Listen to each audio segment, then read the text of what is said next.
Hi, I'm Ted Ballica with Reason TV. Today I'll be speaking with Tom Campbell. He's been a Stanford Professor, a California State Senator, and a US Congressman. Now Campbell is running to succeed Arnold Schwarzenegger as governor of the fiscally floundering Golden State. Let's dive right in with the question about just your general political outlook. How would you describe that? Less government, more freedom, individual liberty. And so you're pretty comfortable using the L word, libertarian. I feel very comfortable with it. I am a Republican. I'm a proud member of the Republican Party, but I have a lot of libertarian supporters. And what it fundamentally means is that you believe that individuals should control as much of their lives as possible, and that government should be restricted to what is essential, and otherwise leave people alone. What do you think of Prop 8? I thought it was a mistake. I think that people should be allowed to marry whether they're gay or straight. I believe in liberty. If you live in California long enough, it seems like it's an every year occurrence. We're perpetually in some budget crisis. What can we do to release ourselves from the grip of this perpetual crisis? What I would favor is to go back to a system that we had in California from roughly 1975, 76, I think, until 1989, whereby by the Constitution you couldn't spend more than the previous year adjusted for inflation and population. And if the revenue came in above that, you'd send checks back to the taxpayers.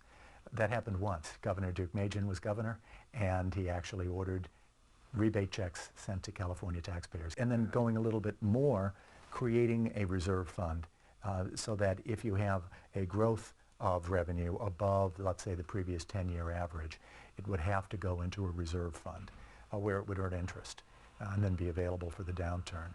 And lastly, a very simple but really effective program, it'll take a few years, however, to set up, would be that you don't actually spend this year's money. You collect the taxes in one year, let it earn interest, and you then spend it the next year. That has two very beneficial effects. One is everyone knows how much money there is to spend. Because right now you spend what you think you're going to have, and everybody's optimistic. You know, I think we're going to get out of this recession immediately, so let's not cut so much. No, here's exactly how much money we have. And secondly, when there's a downturn, you see it coming a year ahead of time. You have political leaders in California saying things like the budget has been cut to the bone, and that doesn't really pass the laugh test. I mean, I'm sure you're familiar with the California Performance Review. They outlined, you know, it's a phone book thick document showing here's how to eliminate waste, here's how to cut spending, and yet it's been practically ignored. There's no question about that. Or another way of looking at it is if you compare us with other states. We were far above the average on Medicaid. We call it Medi-Cal, but for many years we had opted into every additional medical procedure because the federal government said we'll pay 50%. Well, that's good from a fiscal point of view, but you're still stuck paying the other 50%. Or welfare. We were allowing welfare to go without the work requirements that the federal government imposed as their condition, far more leniently. When it's discussed, you know, how did we get here? Some people say they point to things like Prop 13. Is Prop 13 to blame? Absolutely not. Prop 13 provides a limitation on how much taxes can go up. And it affords an assurance for those employers who are thinking about building a plant, a factory, and a warehouse in the state of California, that they won't have the value of that piece of property reassessed as soon as they have sunk their foundation, as soon as they've poured their concrete. It's one of the few attractions that I used to be able to refer to as finance director of the state to keep business, to keep jobs in California. So when Prop 13 went into effect, it did have the effect immediately of limiting the amount of revenue that was coming in from real estate. But we have now had 30 years, and almost every piece of property has changed hands. And so the lagging effect has now been largely overcome. Rahm Emanuel famously said you should never waste a good crisis. And for a lot of libertarian types, you know, we run frightened when we hear things like that, remembering all the things that politicians have done in times of crisis. But especially for California politics, is this a moment we can seize on this crisis in the opposite way that Emanuel means, so that we can really come up with some innovative ways to pare back government? Let me say that you really have to be an optimist to believe so, but let's be optimistic. This would be the time to ask in every category Do we need government to do this? Could we rely on private enterprise to do this? What about legalizing marijuana and taxing it? I think it's the wrong time to put that forward and the wrong way to put that forward.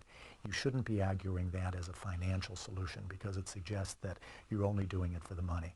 I think that it deserves very careful attention, very careful analysis of what it would do to crime rate. There's very interesting evidence from Europe about dropping crime rate rather than increasing it, dropping drug use rather than increasing it. If it's the right thing to do, we should do it, whether it brings revenue or not.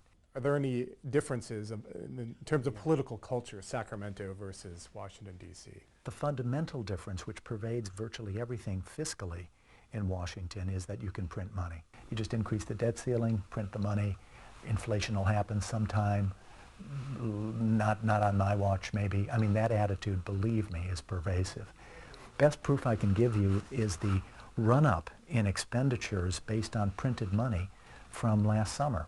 Start with President Bush, so it's not purely President Obama either, with the $160 billion of tax stimulus rebate money, which was going to get us out of the recession. It seems so small and quaint now. Doesn't it? Quaint is a good word. Then we went to $350 billion under President Bush in TARP money, the first half of the TARP.